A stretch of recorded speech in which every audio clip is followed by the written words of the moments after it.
tell me who you are and what your position is with the union. Sure, my name is Jane Hay, and I'm the president of PGO here in Dayton. Okay. And could you give me an assessment of how the strike has gone over the last few weeks? Well, this is day 5, I believe.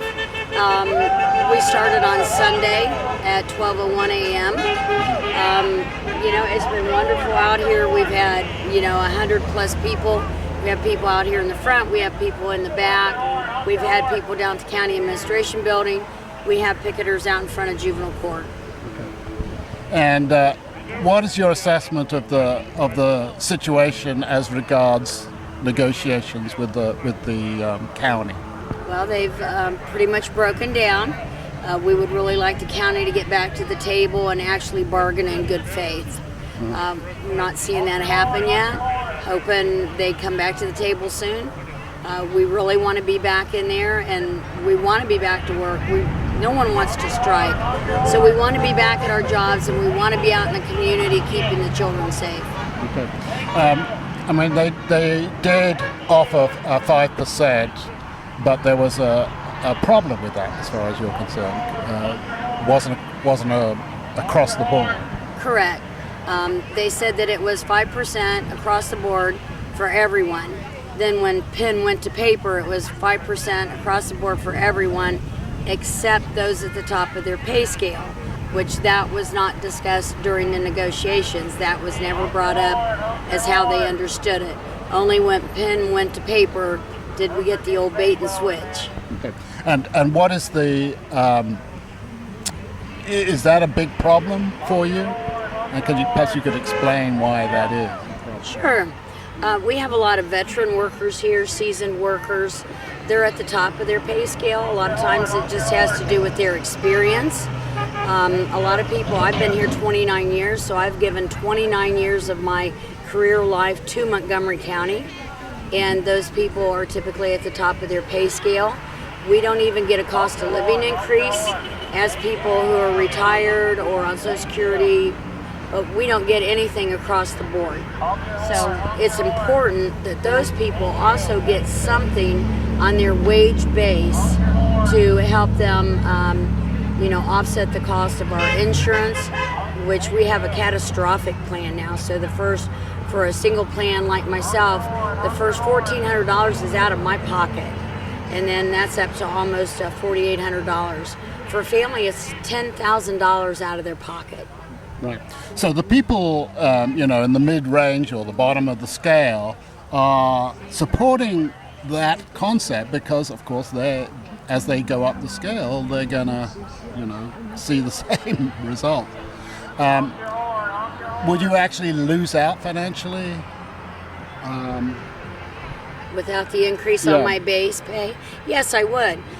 There was a period of time in my career here where it was 9 years before I actually got an actual wage increase on my base pay.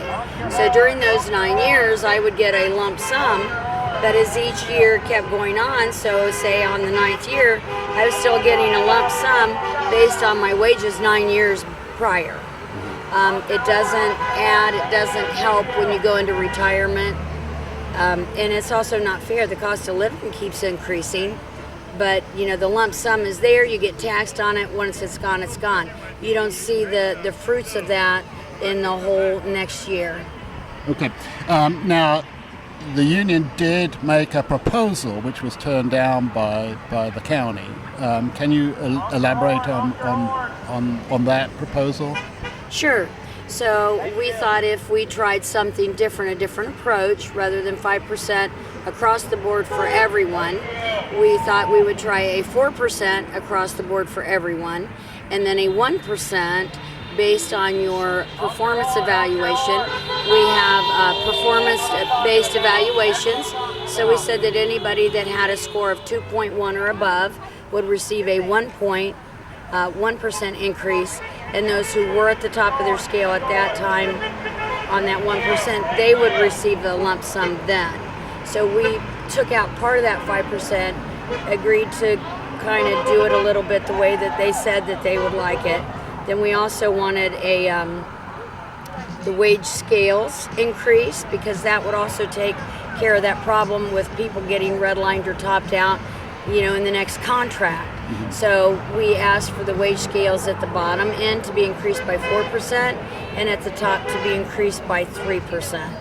I want to point out that the county keeps saying that we can't increase anyone's base pay according to our own contract that's at the top of their scale. That's not true. The article they're looking at is on one page.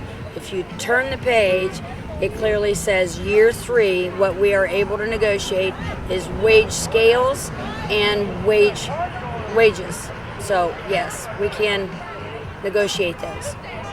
So the new contract is going to be negotiated in March of next year, is that correct? Starts April 1. April 1. So we will be negotiating probably starting at the end of this year, beginning of next year. How does that affect the what you're trying to do right now? Well, that was one reason we were going to try to work on the pay ranges, so that we were better situated going into the next contract, so that not that many more of our people would be redlined, and the same thing would be happening. That's what would be their sticking point. It's just not right. We've given up different things over the years when they've promised us, well, if you just wait till the next contract, we'll discuss it during that. We've bought that at different times, and we're not buying it again. We're not waiting till the next time, because if it's not in writing now, or if something doesn't change now, there's no guarantee for that next time. Mm-hmm. Okay. Seems like you've got a lot of support out here. I did read in the paper that some people had, crossed the line, but a small number. Is that correct? Yes. We figure by our standards, I know the county's saying 27% crossed. Our percentage is 21, because we do have people that cross that aren't members. So our percentage is only 21. We still have over 200 people out. And we only have 270 in the bargaining unit, and not all of those are actually members. Are you optimistic about a resolvement of this impasse? I'm always hopeful. I hope everybody, can sit down and come to some agreement soon, because this is hurting everyone. It's hurting both sides. It's hurting the community. So let's get back to the table. Okay. Just one other thing. They rejected this offer that you made because they say that it is, too expensive for the taxpayers and so on. What's your feelings about that aspect? Well, that's sad to say, because in the fact finder's recommendations, the county at that time said to him that money was not an issue, and he actually put that in the fact finder's report at the end, that the county was able to fund what we were asking for, and he recommended that we get 6% across the board, and that they move the pay ranges 10% on each end. So I don't know why now they're trying to say it's an issue. All the way up until this point, the county has over and over reiterated to us this is not a funding issue. And then also that Michael Colbert, when he took office, he created and filled 8 top management positions, which are all over $100,000 a piece. So right there with benefits, it's well over $1 million just for that. So they would rather pay people sitting behind desks and going to meetings and pushing pencils than actually fund and give the people who are out on the front lines raises. That is not fiduciarily responsible to me as a taxpayer. I'm sorry. Okay, thanks very much, Jane. Got time, but I don't mind. Just wanna rock with you.